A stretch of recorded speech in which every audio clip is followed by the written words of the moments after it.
they're thieves. The government is a thief, stealing all the land and everything. Right.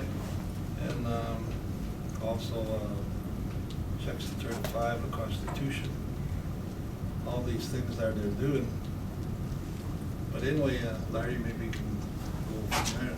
Yeah, I just received a letter of response from the Queen saying that she's gonna notify the Governor General of Canada in regards to Oh, is that right? the points. Oh, well, that's good. So she's passing it on to the Governor General is what she's doing. Well, that's good. Well, I'm sure, see, that's one thing that I'm you know, I heard on the news, okay, that this new Governor General, David Johnston, I think his name is. Yep. Anyways, he went to visit with the Queen. He even talked about it. I watched his coronation ceremony.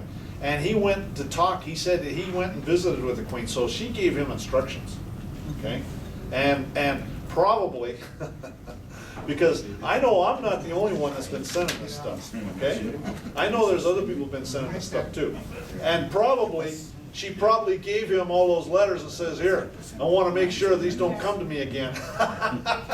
You make sure these don't come to me anymore, you know what I mean? My dad sent one too. Did you? Good. Anyways, so that's good.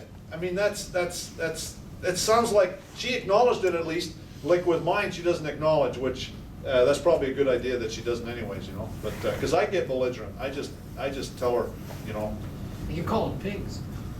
Well, I didn't call her one. No, but, no. Her officers. Anyways, so when you use this procedure in ensuing action, it essentially becomes a counterclaim. Always take the initiative, go on the attack, show up at the judge's office a few days before the hearing with witnesses. Always demand. You're the king. You're in essence stating that you made a mistake of law and fact due to the fraud, coercion, and intimidation on the part of government officials, and this process is simply correcting the public record. You're telling them to correct their records. Christ said, "You shall know the truth, and the truth shall make you free." You have been empowered with knowledge. Never take anyone's word for this. Study it out for yourself. Knowledge is power. You have no idea. And what's the alternative? Okay, now, the last one, there's two more that I got to do, but I'll give you a choice. There's one on land, and there's one on de jure government. Does anybody have a preference as to which one we do first? Land. Land? No matter. Okay, we'll do land first.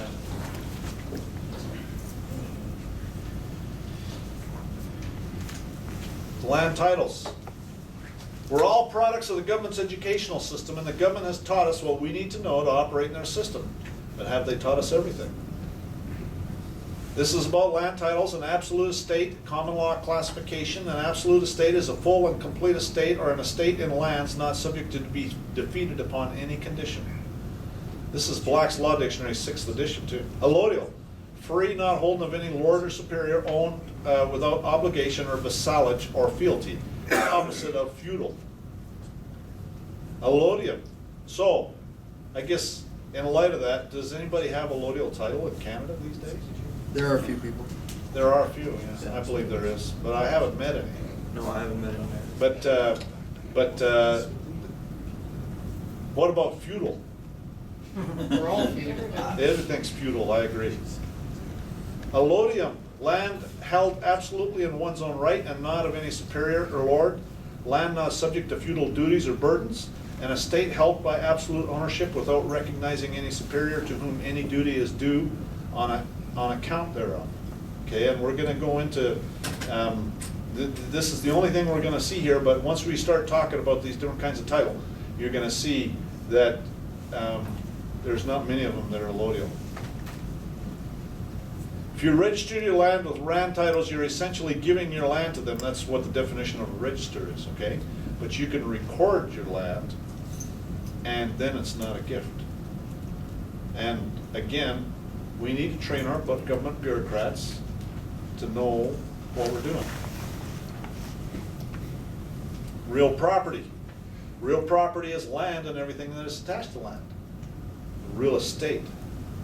See, everything's in words, okay? Everything's in words, and they use these words. So real estate, think about it. Real estate, An estate is something you have an interest in, but you don't own it, right? Like your father's estate, right? You don't own it, but you have an interest in it. Real property that you have an interest, but you don't own it. An estate is the operative word. Land titles come in various forms. There's a general warranty deed, a special warranty deed, a sheriff's deed, a judicial deed, a quitclaim deed, and a land patent. Now, on your desks, I left you copies of land patents. Let's go through those a little bit here. We have a couple crown patents. You notice they're in a box. If you look at it, it says here, it talks about the Calgary and Edmonton Land Company Limited. Well, I'll bet you that's a Crown corporation. And I'll bet you that was set up by the government so they could sell the land to a Crown corporation and then steal it back once the Crown corporation passes on a callable title. Because we'll talk about callable titles in a minute. But notice it's in a box. And then you also have, there's a Texas land patent. It's in a box too. The older ones aren't in boxes on some of them, but this Texas one is. And even in, I've seen Crown patents that aren't in box. And then there's this Santa Fe Pacific Railroad Company, land patent number 43, United States of America. And it's 6-7 pages. There's the box. I'm not sure if it's in a box or not. There's the photocopy that comes up. It's hard to say, or it could be the edge of the paper that you're seeing. You see what I'm saying? When they scanned it up. Because I downloaded this off the internet. Anyways, if you notice, There's mine. first of all, let's go to the Texas patent. The Crown patent's kind of hard to read, but the Texas patent's real easy to read. So if you go to the bottom here, the bottom paragraph, at the very top of the bottom paragraph, it says here, hereby relinquishing to him the said M.B. Carroll and his heirs or assigns forever all the right, title, and in and to said land heretofore held and possessed by the said state. And I do hereby issue this letter patent for the same. So if you read here, if you go up, it talks about they reserve mineral rights, but that's it. Otherwise, they have absolute title. Okay, heirs and or assigns forever. Now, if you look on the Canadian patents, and these are hard to read, but they reserve all sorts of stuff in here. Then there's this one here, and this one you can't read it, but this is actually from the Republic of Texas, so this is really old.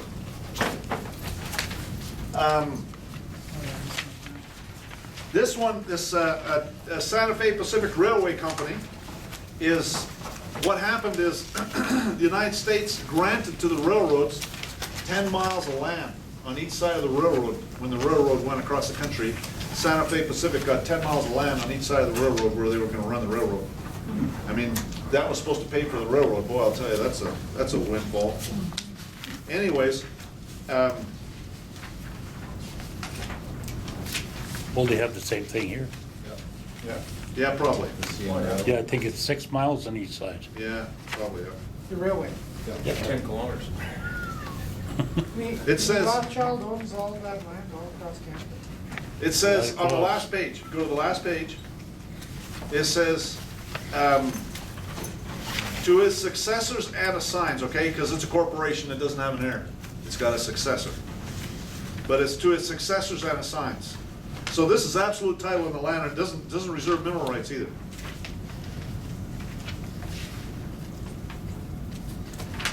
Anyways, these words they use, and notice how they say whereas, because this happened and because that happened. So I kind of took that, and if you look at the proposed Indian patents or original First Nations patents, I use the whereas and again, however the First Nations wants to do it, it's up to them.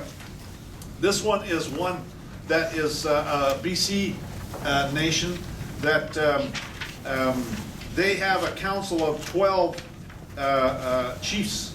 So they have 12 tribes in the nation, and there's 12 chiefs, and each chief would have to sign the patent. But so this was just one proposed one that I put together, and it's never been taken to them. I don't know if they would. They seem to be interested. I need to go and show them the presentation and see what they think. But and I don't know. I mean, they might not like some of the paragraphs in here. Some of them, I'm a kind of in-your-face sort of guy. So I put in stuff like Canada's only water, and in every act in Canada for greater certainty includes the internal waters of Canada and the territorial seas of Canada, and Canada waters includes the territorial seas and internal waters of Canada. And then whereas if no enactment of Canada affects the Queen, here. This is a good one. I'm sure that the Crown will be like this. It says, whereas the law of nations says that a nation must have people, land, and money, gold and silver coin, and Canada's bankrupt, has no people, has no land, and has only water. Therefore, Canada is not a nation, but a gang of pirates, thieves, operating on the high seas of commerce, looking for some prize. I'm sure that'd go over really well. That's perfect wording. Yeah, I think it's pretty good. You know what they say, the truth hurts. I'll tell you. Anyways, so I just wanted to kind of go over these a little bit so you could point out some things.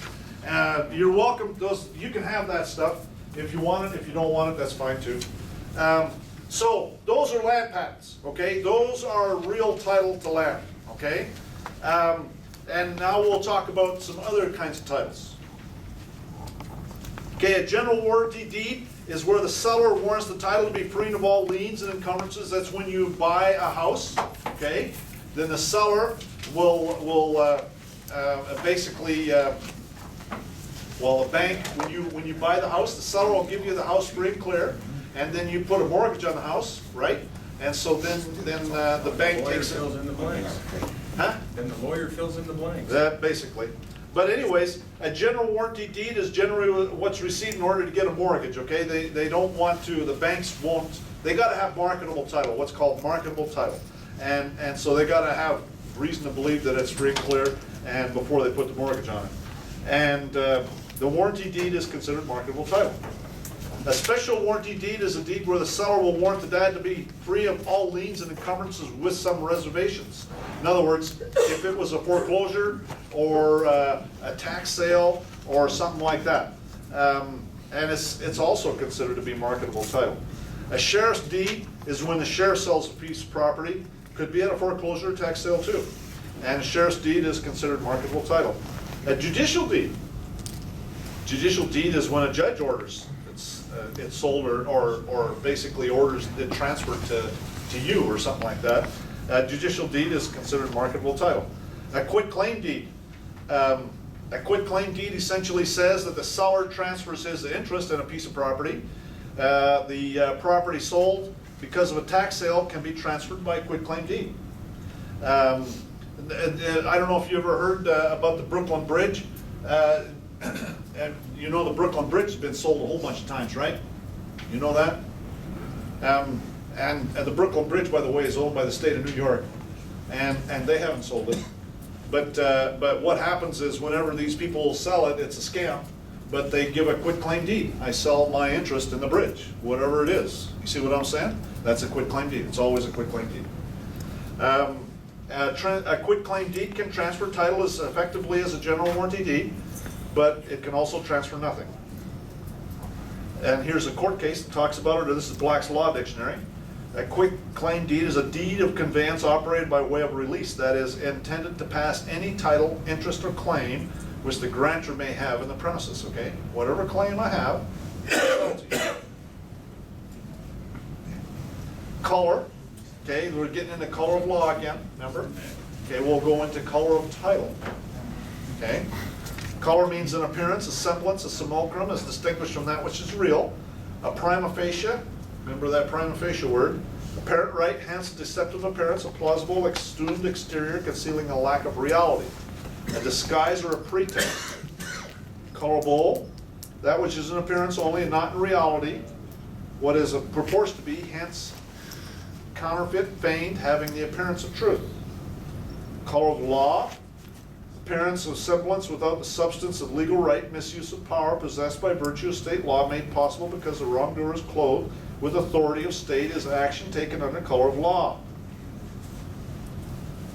Color of title. These deeds include the ones as follows. A warranty deed, a quitclaim deed, a sheriff's deed, a trustee's deed, a judicial deed, a tax deed, a will, or any other instrument that purportedly conveys the title. Each of these documents state that it conveys the ownership to the land. Each of these, however, is actually a color of title. Not worth nothing. How do you feel now? When we say a person has a color of title, whatever may be the meaning of the phrase, we express the idea at least that act has been previously done by which some title, good or bad, to a parcel of land of definite extent has been conveyed to him.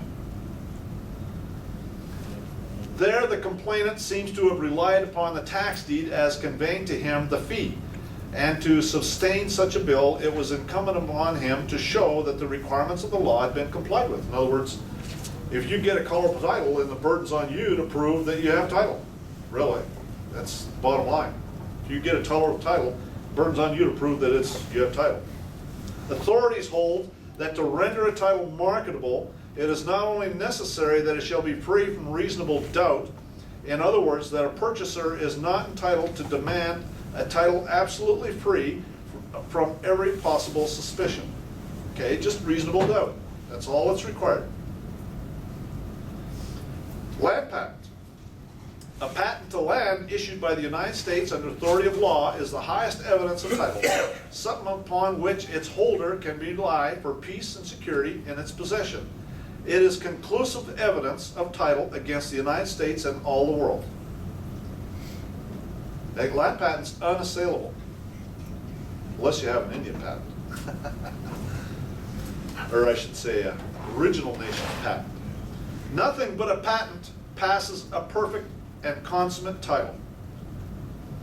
That the patent carries the fee is the best title known to a court of law is the settled doctrine of this court. A patent issued by the government of the United States is legal and conclusive evidence of title to the land described therein. No equitable interest, however strong, to land described in such a patent can prevail at law against the patent.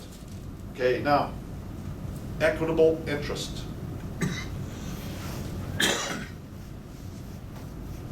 See, if you understand what's happening, so no equitable interest, remember that word.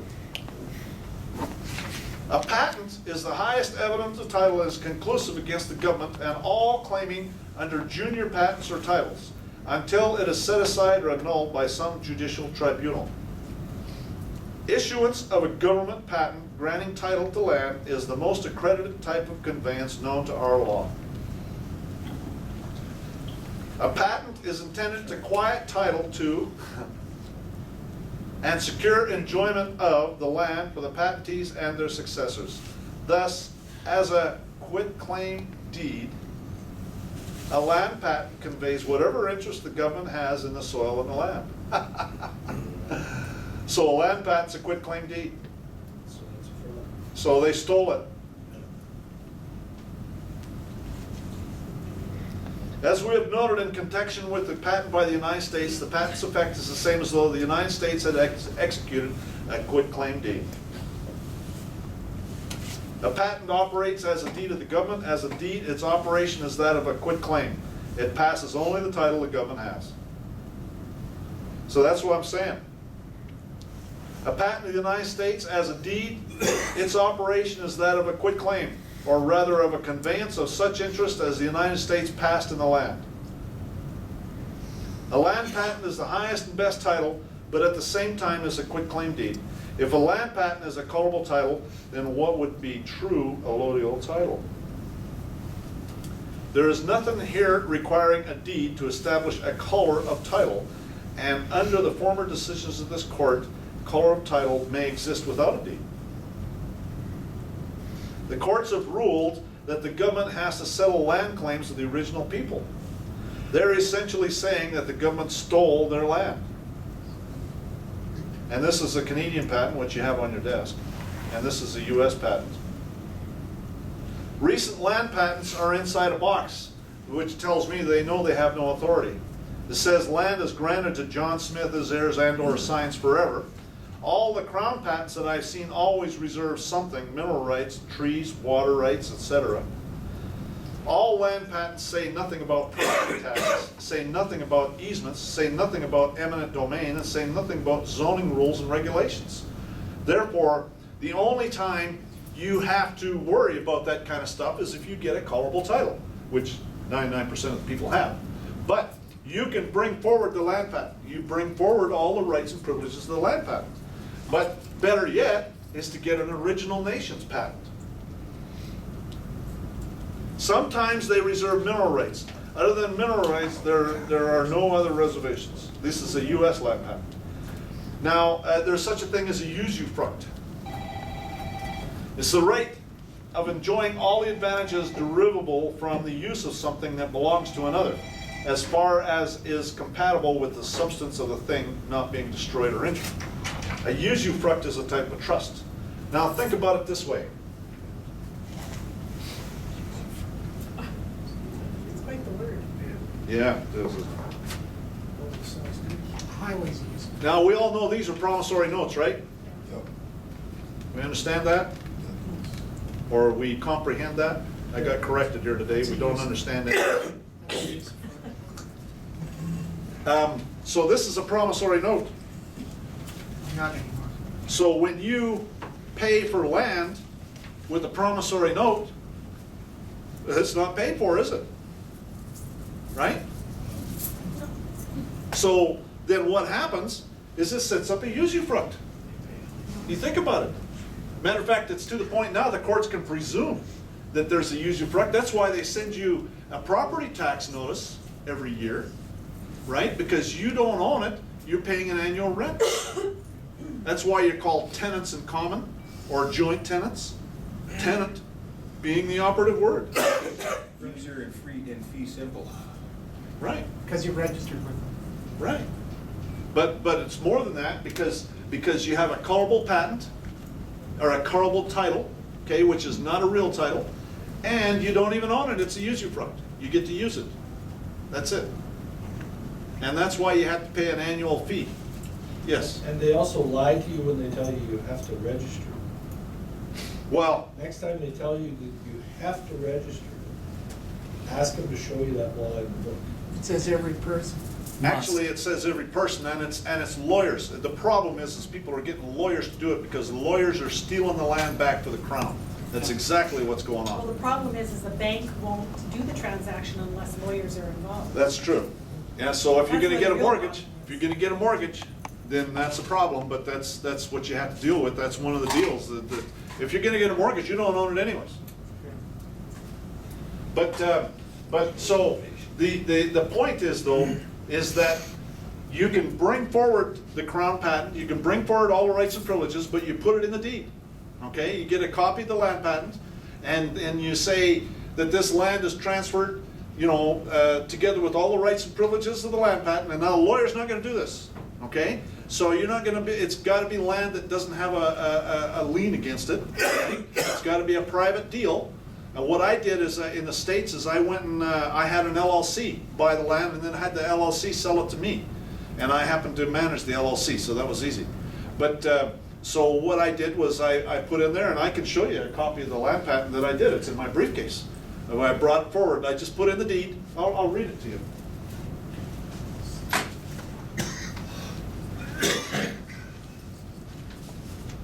This is actually that Texas land patent you've got, except this is the full size. I'd shrink it down and scan it up. But anyways, in the deed, it says here, American Engineering Services, LLC, the grantor, upon receipt of 100 each United States of America Silver Eagle 1 troy ounce silver coins, which is $100 in lawful money as payment in full, does hereby convey to Glenn Winningham House of Fern, sovereign living soul, inhabitant of the land of Texas, holder of the office of the people, the grantee, the following described real property situated on land of Hudspeth County in the land of Texas. Lot 10 of Golden Hills Estate of Section 37, Block number 68, Township number 1 of the Texas and Pacific Railway Company grant known as Survey number 37 under certificate number 3884/6266, located about 53 miles north, 20 degrees east of Sierra Blanca, Texas, together with all the rights and privileges associated with the original land patent number 456, Volume 1B, granted to C.H. Goodwin on the 30th day of April in the year 1908, a certified copy of which is attached hereto and incorporated herein by reference in its entirety. That's it. And I brought forward the land patent. And they went and, so I eliminated the usufruct and I brought forward the land patent. And what I did was, they sent me a property tax notice.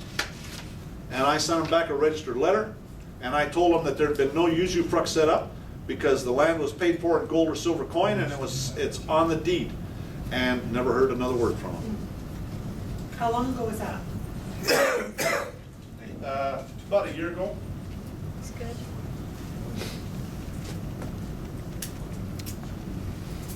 So anyways, that's how you bring forward the land patent. Now, a better title is if you can get the original people to give you an original patent, because that would trump the Crown patent any day.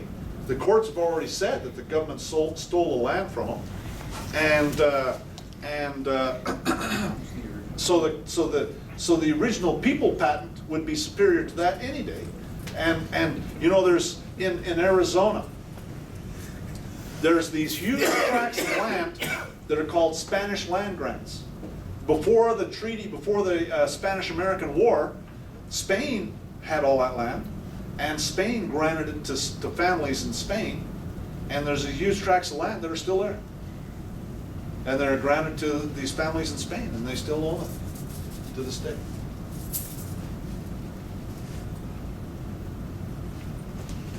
Bank of Canada notes. The promissory notes, the forced loans of 1862 and 1863 in the form of legal tender notes. So what does it say on these Bank of Canada notes? Legal tender. It says they're legal tender, they're forced loan. Grade 10. You're forced to loan the government money. That's right.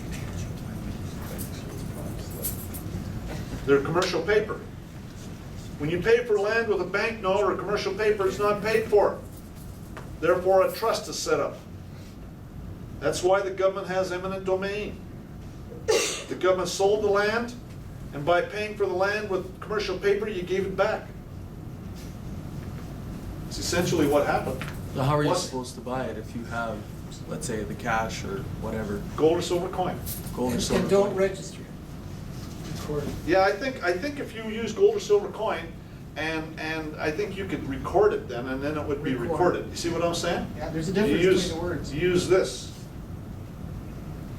This is So, a, how much would you have to put it on a dwelling? huh? How much you would have to put on a house like in Edmonton? Well, it's up to you. I mean, this here is more money than the Bank of Montreal has. Yeah. You see what I'm saying? So, whatever you want to put, you know, just put it in the deed, that's all.